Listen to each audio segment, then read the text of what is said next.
नमस्कार दोस्तों, स्वागत है आपका नई वीडियो में।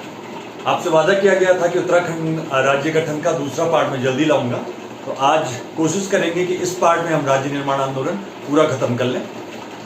वो पढ़ाई सबकी आप लोगों की बहुत अच्छी चल रही हो। पेपर अब आने वाले हैं। सबसे पहले ग्रुप सी की जो आपके पीसीएस और अपर पीसीएस वाले हैं, उनके तो इलेक्शन के बाद ही, जब नई सरकार बन जाएगी उसके बाद ही पेपर होने हैं। तब तक काफ़ी टाइम है हमारे पास, अच्छे से हम सिलेबस खत्म कर सकते हैं। तो आज उत्तराखंड राज्य आंदोलन का दूसरा पार्ट हम यहाँ पे खत्म करेंगे। पिछले पार्ट तक मैं आपको बता चुका था कि वो कौन व्यक्ति थे जिन्होंने सबसे पहले पृथक राज्य की मांग उठाई। तो मैंने आपको श्रीदेव सुमन के बारे में बताया था। 1938 में श्रीनगर में जो कांग्रेस का एक विशेष अधिवेशन हुआ था, जिसमें जवाहरलाल नेहरू और उनकी बहन विजयलक्ष्मी पंडित शामिल हुई थी। तो सबसे पहले राज्य गठन की जो मांग थी वहाँ से उठाई गई थी। उसके बाद मैंने आज़ादी से पहले और आज़ादी के बाद में आपको पीसी जोशी के बारे में, जो 1951 में भारत सरकार को एक ज्ञापन सौंपा था। उसके बाद संसद में बताया था कि मानवेंद्र शाह ने सबसे पहली बार संसद में ये मांग उठाई थी। उसके बाद मैंने आपको दयाकृष्ण पांडे के बारे में बताया था, जिन्होंने पर्वतीय राज्य परिषद का गठन कर दिया।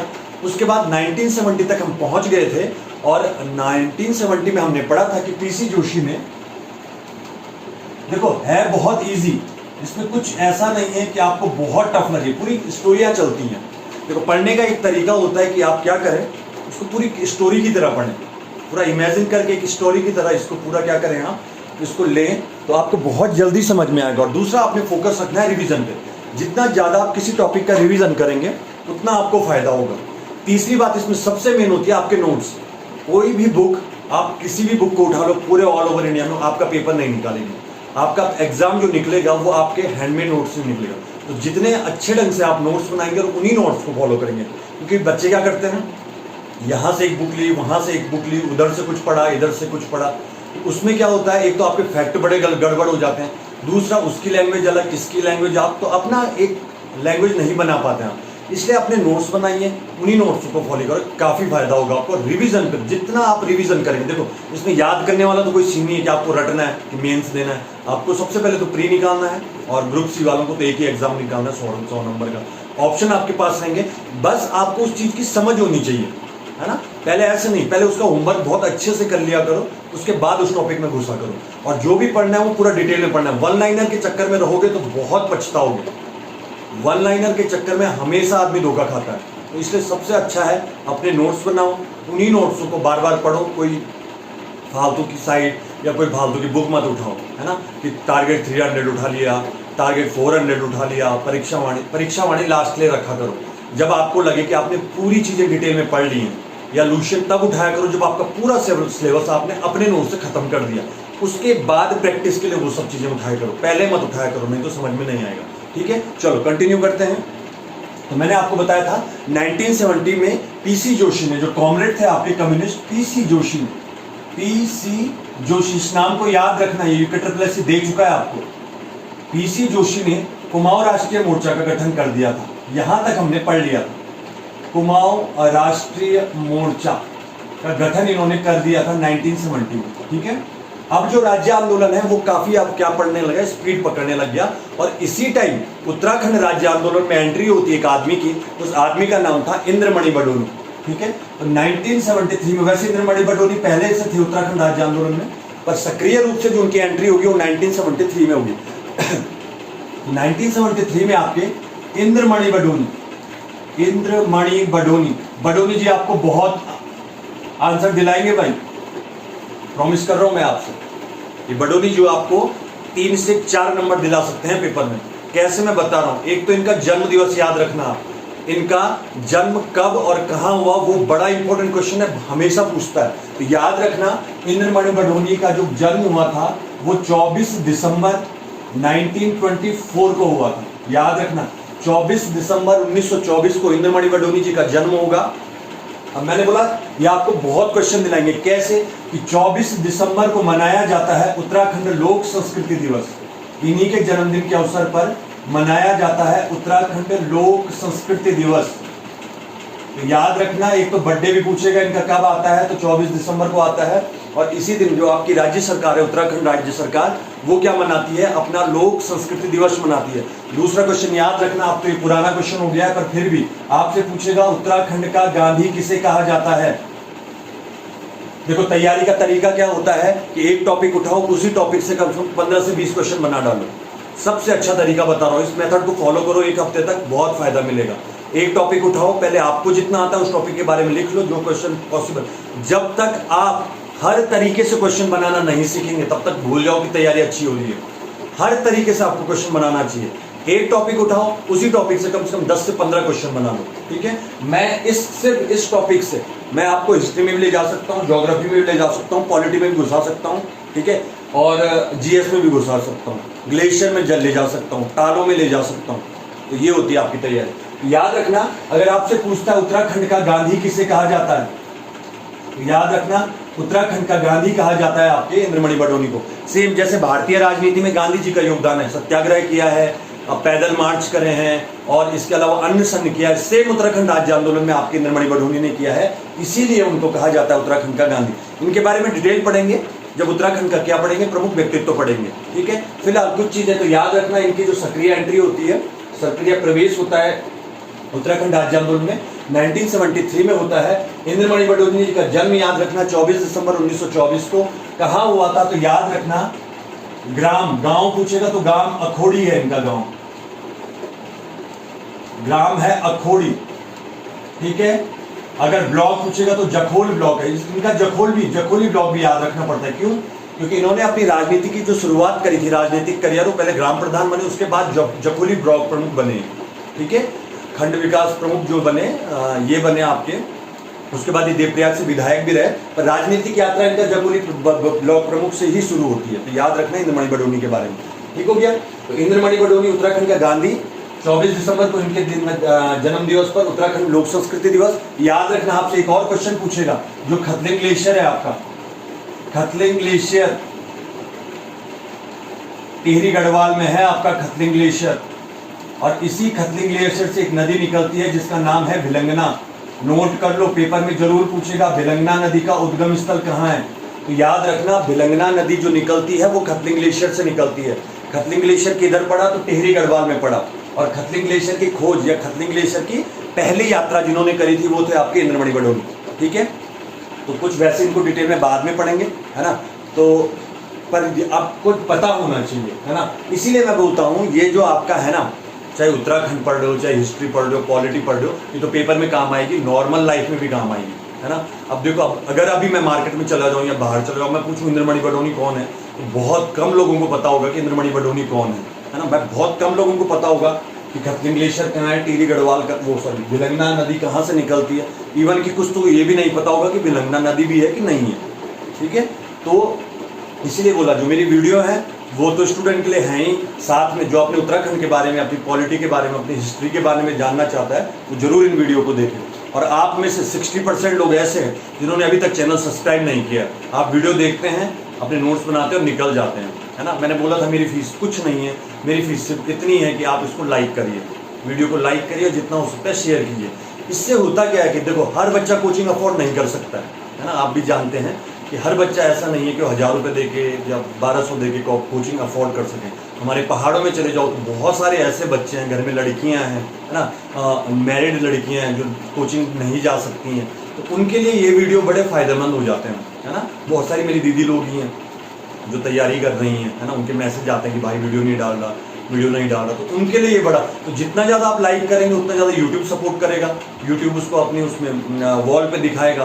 तो प्लीज़ सब्सक्राइब भी करिए, देखिए भी, और लाइक और कमेंट भी जरूर कीजिए इसको, ठीक है। तो आ जाइए आगे।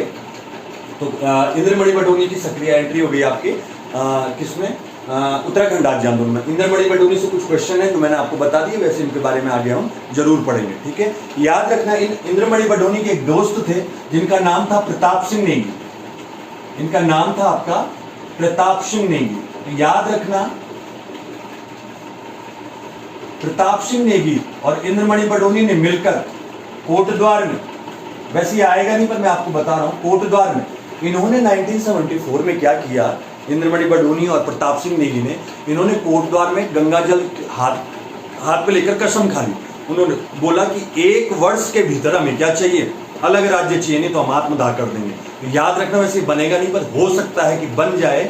कि कोटद्वार में किसने गंगा जल हाथ में लेकर क्या कर दी थी, शपथ खा दी थी 1 वर्ष में राज्य निर्माण के लिए, वो थे आपके इंद्रमणि बडोनी और प्रताप सिंह नेगी। याद रखना, एक वर्ष में स्वराज्य, एक वर्ष में स्वराज्य, ये किसका नारा था? तो ये गांधी जी का नारा था असहयोग आंदोलन के टाइम पे। ठीक है, हिस्ट्री क्लास बहुत जल्दी शुरू करने वाला हूँ, तो उसमें हिस्ट्री में आपको जरूर बताऊंगा। फिलहाल याद रखना, प्रताप सिंह नेगी और इंद्रमणि बडोनी दोनों ने कोटद्वार में गंगाजल हाथ में लेकर ये शपथ ली थी कि एक वर्ष के भीतर हम क्या करेंगे, उत्तराखंड को पृथक राज्य बनाएंगे, है ना।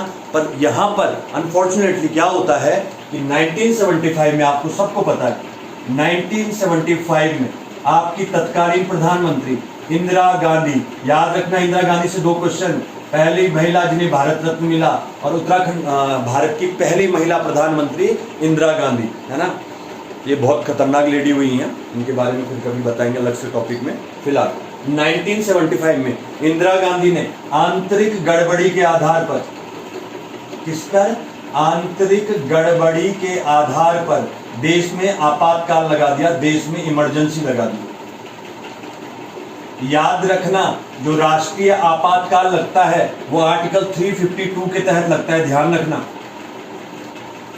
जब देश में राष्ट्रीय आपातकाल लगता है, नेशनल इमरजेंसी लगती है, तो आपसे पूछेगा किस अनुच्छेद के तहत लगती है, तो आर्टिकल अनुच्छेद 352 के तहत देश में क्या लगती है? नेशनल इमरजेंसी, राष्ट्रीय आपातकाल लगता है। राष्ट्रीय आपातकाल 2 स्थितियों में लगता है। एक, यदि आपकी सेना विद्रोह कर दे, इसे बोलते हैं सशस्त्र विद्रोह। यदि इंडियन आर्मी आपका क्या कर दे, विद्रोह कर दे, तो उस सिचुएशन में राष्ट्रपति देश में राष्ट्रीय आपातकाल लगाता है। दूसरी कंडीशन आती है बाह्य युद्ध की स्थिति में, अगर हमारा देश किसी के साथ युद्ध कर रहा है या हम पर किसी ने अटैक कर लिया, उस सिचुएशन में भी राष्ट्रपति आर्टिकल 352 के तहत क्या लगाता है? राष्ट्रपति शासन लगाता है। ठीक है, ये याद रखना, पॉलिटी में आएगा ये क्वेश्चन। पर याद रखना, पहले जो राष्ट्रीय आपातकाल लगता था वो बाह्य युद्ध और आंतरिक गड़बड़ी के आधार पर लगता था। ठीक है, तो इंदिरा गांधी ने क्या कर दिया, 1975 में जो आपातकाल लगाया वो आंतरिक गड़बड़ी के, बिल्कुल गलत था आंतरिक गड़बड़ी के आधार पर। ठीक है, क्योंकि आंतरिक गड़बड़ी मतलब देश में कहीं उत्तराखंड में या उत्तर प्रदेश में या महाराष्ट्र में कहीं भी दंगे हो रहे हैं, तो हम पूरे देश में आपातकाल नहीं लगा सकते। और याद रखना, जब आपातकाल लगता है तो आपके सारे मौलिक अधिकार निलंबित हो जाते हैं, सस्पेंड हो जाते हैं, सिर्फ आर्टिकल 20 और 21 को छोड़कर। वो मैं आपको मौलिक अधिकार वाली वीडियो में बता रखा है, जिसने नहीं देखा है वो मौलिक अधिकार वाली वीडियो प्लेलिस्ट में जाके जरूर देख ले। ठीक हो गया?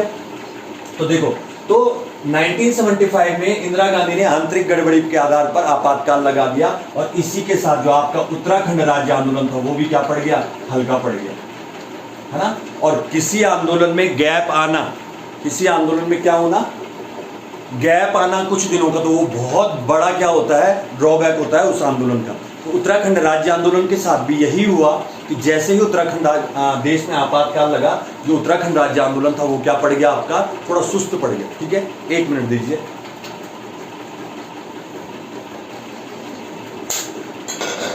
ठीक है, इसके बाद क्या होगा? तो ये इतना आपने स्क्रीनशॉट ले लिया होगा इसका। इसके बाद क्या होता है? देखो भाई, कुछ बच्चों की ये है कि आप बोर्ड बड़ा कीजिए, वीडियो ऐसे बनाइए, है ना। तो क्योंकि अब मैं आपको इसमें समझा नहीं सकता कि बड़ी सिचुएशन है, टाइम की बहुत बड़ी कमी है। फिर ऐसा भी नहीं है कि रोज प्रॉपर वीडियो आ रही है, क्योंकि अपना जो स्टूडेंट है उसको भी देखना पड़ता है ना, अपना मेंस की तैयारी भी देखनी पड़ती है। फिर भी मैं पूरी कोशिश कर रहा हूँ कि आप इतने में मैनेज कर लीजिए। देखो, आपके लिए मेन क्या है? मेन आपके लिए नॉलेज है। ठीक है, मेन आपके लिए क्या है? मैं हूँ और मेरा बोर्ड है जो इतना सा है। ठीक है, किसी तरह मैनेज किया, क्योंकि मैं ऑनलाइन क्लासेस भी लेता हूँ। ठीक है, तो मेन आपके लिए नॉलेज है। अब वो मैं इतने से बोर्ड में दूँ, इतने से बोर्ड में दूँ, कैसे भी वीडियो बना के दूँ, पर मैं आपको तक वीडियो पहुँचाऊँगा किसी भी तरीके से, है ना। तो अभी तो फिलहाल इसी में मैनेज कर सकते हैं आप, फिर आगे जब देखेंगे कभी अगर और वीडियो बनाने का टाइम मिलता है तो मैं बड़ा बोर्ड जरूर यूज़ करूँगा, है ना। फिलहाल के लिए आप थोड़ा सा मैनेज कर दीजिए। चलो आते हैं, उसके बाद क्या होता है? जब इमरजेंसी लगती है, फिर इमरजेंसी हट जाती है, तो उसके बाद फिर से जो उत्तराखंड राज्य आंदोलन था वो आगे बढ़ता है, और इसमें सबसे बड़ी घटना होती है 1979 में। 1979 में मसूरी में आपका उत्तराखंड क्रांति दल का गठन हो जाता है। ये उत्तराखंड राज्य आंदोलन में एक मील का पत्थर था ये पार्टी, क्योंकि उत्तराखंड क्रांति दल ने, पहले लिख लेते हैं, 1979 में मसूरी में उत्तराखंड क्रांति दल, जिसे आप जानते हैं यूकेडी के नाम से, उत्तराखंड क्रांति दल का गठन हो गया। और इसके जो प्रथम अध्यक्ष बनाए गए वो बनाएंगे देवी दत्त पंत। याद रखना, उत्तराखंड क्रांति दल के पहले अध्यक्ष कौन थे? तो वो थे आपके डी पंत। देखो ये इस देश की विडंबना है। मैंने कहा था कि किसी भी देश के लिए, किसी भी राज्य के लिए, किसी भी समाज के लिए सबसे बुरी बात क्या है? सबसे बुरी बात है कि जब आप अपनी संस्कृति, अपनी रूट से अलग हो जाते हैं। ये बात हमेशा याद रखना, किसी भी देश की संस्कृति, उसकी कल्चर, उसके त्यौहार, उसकी बोली, उसकी भाषा को अगर आप ख़त्म कर देंगे, वो देश खुद ही ख़त्म हो जाएगा। और अपने इंडिया, अपने उत्तराखंड, इन सब के साथ क्या हो रहा है? वही सब चीज़ें हो रही हैं। धीरे धीरे हम क्या कर रहे हैं? अपनी बोली, अपनी भाषा, अपने त्यौहार, अपने कल्चर, अपनी संस्कृति से क्या हो रहे हैं? दूर होते जा रहे हैं, है ना। अभी एक पांडवाज नाम का चैनल है यूट्यूब में, बहुत लोगों ने देखा होगा। उन्हें यकुलांस करके एक वीडियो बनाई है। अगर आपने नहीं देखी है तो उस यकुलांस वीडियो को आप जरूर देखें। एक वृद्ध आदमी है, एक ओल्ड आदमी है, उनकी वो पूरी कहानी है। ज़्यादा लंबी नहीं है, आप जरूर इस पांडवास की इस स्टोरी को, यकुलांस को जरूर देखें आप। उसमें आपको समझ आएगा कि पलायन का दर्द कितना है। इस उत्तराखंड जो आप देखो, ये उत्तराखंड राज्य आंदोलन आप पढ़ रहे हैं, इसके लिए कितने हमने त्याग करे हैं।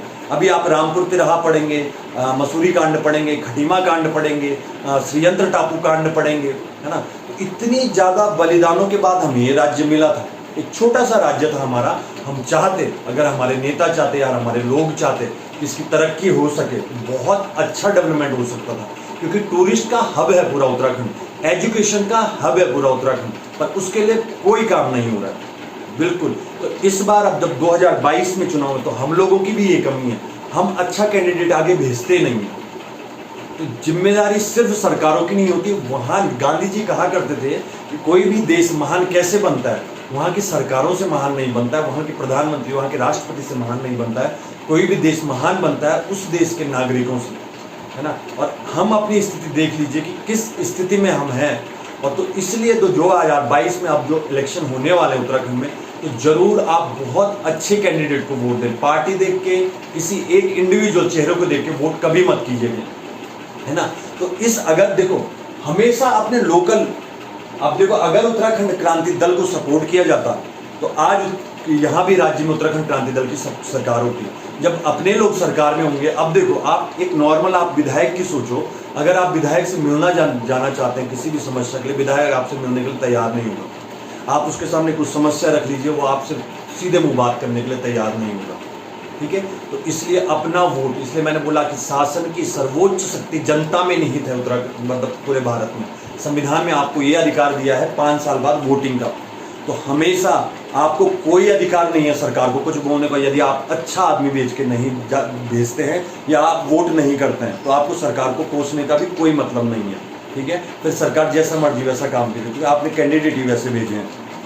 तो याद रखना 1979 में मसूरी में उत्तराखंड क्रांति दल का गठन हो जाता है और अब उत्तराखंड राज्य आंदोलन पूरा जो आगे बढ़ाएगी वो यूकेडी बढ़ाएगी। इस यूकेडी ने बहुत त्याग करे हैं इस राज्य को बनाने के लिए, ध्यान रखना। आज बहुत से लोग जानते भी नहीं होंगे कि यूकेडी नाम की भी कोई पार्टी है, एक भी विधायक यूकेडी का नहीं है। सिर्फ आप कुछ ले लो हिस्ट्री में, ओम गोपाल रावत और आपके दिवाकर भट्ट, आपके काशी सिंह हैरी, यही 2-3 लोग हैं। मंत्री प्रसाद नैथानी शायद पहले यूकेडी में थे, कुछ ही विधायक बने हैं। बाकी आप प्रेजेंट टाइम में आप देख सकते हो कि कांग्रेस और भाजपा यही चल रहा है। वो अपने घर भर रहे नेता। 5 साल बाद आप देखना कोई विधायक की संपत्ति 1 करोड़ होगी तो 5 साल बाद उसकी संपत्ति 50 करोड़ चली जाएगी। जनता पिस रही है, पहाड़ों में हॉस्पिटल नहीं है, कोई मेडिकल की सुविधा नहीं है, कोई स्कूल नहीं है। पहाड़ में कोई बीमार हो जाता है तो 4 घंटे, उत्तरकाशी में सपोज कोई बीमार हो गया तो कोई हॉस्पिटल नहीं है, उसको उसे 8 घंटे का सफ़र करके देहरादून ही आना पड़ेगा। और इस सिचुएशन में किसी की ज़्यादा तबीयत खराब होगी तो श्योर है, आपको पता है उसकी डेथ होनी है। प्रेग्नेंट महिलाएं हैं, वो रस्तों में बच्चों को जन्म दे रही हैं।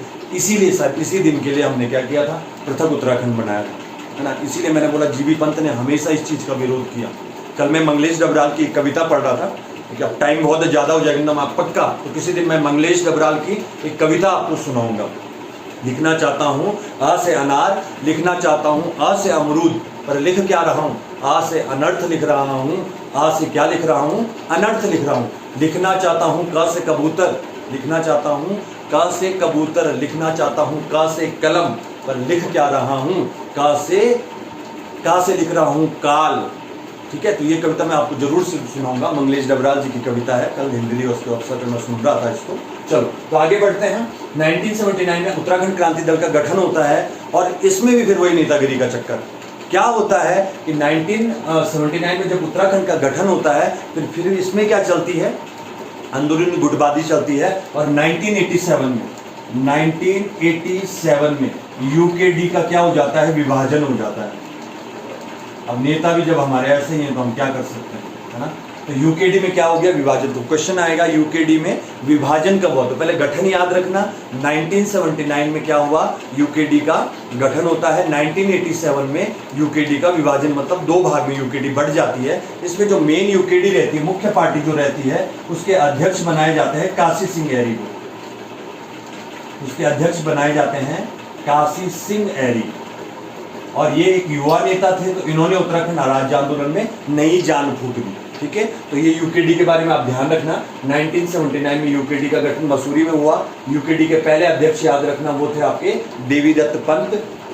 1987 में यूकेडी में विभाजन हो गया और जो मुख्य पार्टी थी यूकेडी, उसका जो नेतृत्व है वो किसके पास आ गया, वो आ गया आपके किसके पास, काशी सिंह एरी के पास। याद रखना कि 1987 में ही यूकेडी के एक अध्यक्ष, यूकेडी के एक सदस्य थे जिनका नाम था त्रिवेंद्र सिंह पंवार। ये क्वेश्चन आएगा भाई, नाम याद कर लो इन भाई साहब का, त्रिवेंद्र सिंह पंवार।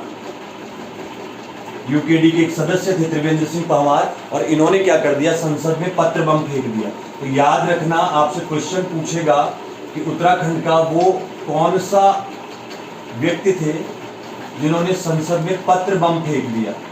पत्र बम मतलब, बम का मतलब ये मत समझना कि उन्होंने पूरा वहां पे विस्फोट किया होगा। पत्र बम मतलब कुछ कागज लेकर, उन पे कुछ नारे लेकर, जैसे भगत सिंह और राजगुरु ने किया था लाहौर असेंबली में, पत्र भेजकर असेंबली में। तो याद रखना, इन्होंने भी सेम उत्तराखंड राज्य आंदोलन के लिए अपनी मांग को लेकर संसद में पत्र बम। तो ये क्वेश्चन आएगा आपके पास कि संसद में पत्र बम किसने फेंका था, तो ये यूकेडी के एक सदस्य थे जिनका नाम था आपका त्रिवेंद्र सिंह पंवार। ठीक है, तो 90 ये आपका पूरा यूकेडी का हो गया। ठीक है, इसके बाद क्या होगा, तो देखिए इसके बाद क्या होता है। तो त्रिवेंद्र सिंह पंवार ने क्या कर दिया, संसद में पत्र बम फेंक दिया। कहा जाता है इसके लिए इन्होंने बड़ा टॉर्चर किया गया, है ना। पुलिस ने बड़ा टॉर्चर किया, उन्होंने सोचो कोई आतंकवादी आतंकवादी होगा, तो काफी कुछ टॉर्चर इन्होंने समझा। उसके बाद आपका याद रखना है 1988 में, देखो बिल्कुल सीक्वेंस से चल रहे हैं। 1988 में आपके एक आदमी होंगे अल्मोड़ा से जिनका नाम होगा शोभन सिंह जीना। शोभन सिंह जीना ये आपका गठन करते हैं एक नई उसका, जिसका नाम था, एक मोर्चे का जिसका नाम था उत्तराखंड उत्थान परिषद। तो याद रखना, आपसे पूछेगा उत्तराखंड उत्थान परिषद का गठन किसने किया, तो उत्तराखंड उत्थान परिषद का गठन आपके शोभन सिंह जीना ने किया।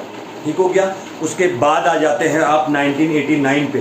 ठीक है, उसके बाद आएंगे हम 1989 में, और 1989 में आपका सारे कुछ, मतलब जो यूकेडी हो गया, आपकी युवा उत्तराखंड युवा परिषद थी, पर्वतीय राज्य परिषद थी, बहुत सारे संगठन मिलकर आपस में क्या करते हैं, 1989 में आपका उत्तरांचल संयुक्त संघर्ष समिति का गठन करेंगे। ठीक है, क्या करेंगे, उत्तरांचल संयुक्त संघर्ष समिति। देखो क्वेश्चन कितने सारे बन रहे हैं एक ही टॉपिक से। तो आपसे पूछेगा उत्तराखंड संयुक्त संघर्ष समिति का गठन कब हुआ, तो 1989 में हुआ। और ये गठन किसने किया, तो ये सब पार्टियों ने आपस में क्या किया, इसको मिलकर बनाया। फिर उसके बाद 1990 में 1990 में आपके एक आदमी होंगे जिनका नाम होगा जसवंत सिंह बिष्ट।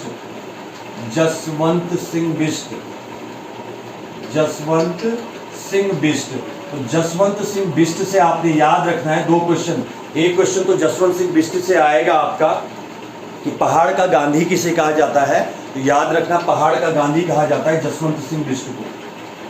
पहाड़ का गांधी याद रखना, मैंने बोला उत्तराखंड का गांधी कहा जाता है इंद्रमणि बडोनी को। उत्तराखंड का पूछेगा अगर, और पहाड़ का पूछेगा तो वो है आपके जसवंत सिंह बिष्ट। तो ये जसवंत सिंह बिष्ट कहाँ थे, उत्तर प्रदेश विधानसभा के सदस्य थे। ये कहाँ थे उस टाइम, उत्तर प्रदेश विधानसभा के ये अपने सदस्य थे। ठीक, और पहली बार उत्तराखंड की तरफ से, ठीक है, कौन से आदमी थे जिन्होंने क्या किया, विधानसभा में उत्तराखंड राज्य की मांग रखी, तो वो कौन थे आपके जसवंत सिंह बिष्ट थे। तो याद रखना, विधानसभा में या उत्तर प्रदेश विधानसभा में पृथक राज्य का प्रस्ताव रखने वाले पहले व्यक्ति कौन थे, तो प्रस्ताव रखने वाले पहले व्यक्ति थे आपके जसवंत सिंह रावत, या सॉरी जसवंत सिंह बिष्ट। तो क्योंकि अब वीडियो फिर लंबी हो जाएगी, आप लोग देखते नहीं लंबी वीडियो, है ना, तो अभी आप यहीं तक रोक रहे हैं। तीसरा पार्ट बहुत जल्दी ले आऊंगा। तीसरे पार्ट में हम क्या करेंगे, इसके बाद हम देखेंगे कि कौन सी पार्टी थी जिसने केंद्र के लिए सबसे पहले क्या भेजा, प्रस्ताव भेजा पृथक राज्य का। दूसरे में हम पढ़ेंगे कि वो कौन सी पार्टी थी जिसने सबसे पहले अपने घोषणा पत्र में पृथक राज्य को शामिल किया। फिर हम पढ़ेंगे काशी सिंह ऐरी द्वारा गैरसैंण को स्थायी उत्तराखंड की राजधानी घोषित करना। उसके बाद हम रामपुर तिराहा, मसूरी कांड और खटीमा कांड पढ़ेंगे, और फाइनली हम पढ़ेंगे आपका श्रीयंत्र टापू कांड, और उसके बाद हो जाएगा अपना राज्य गठन। ठीक है, तो अब थोड़ा सा एक पार्ट और बचा है, तो अब आपसे मिलेंगे बहुत जल्द, नेक्स्ट वीक मिलेंगे या 2-3 दिन में मिलेंगे। तब तक पढ़ते रहिए, अपना ध्यान रखिए। नमस्कार।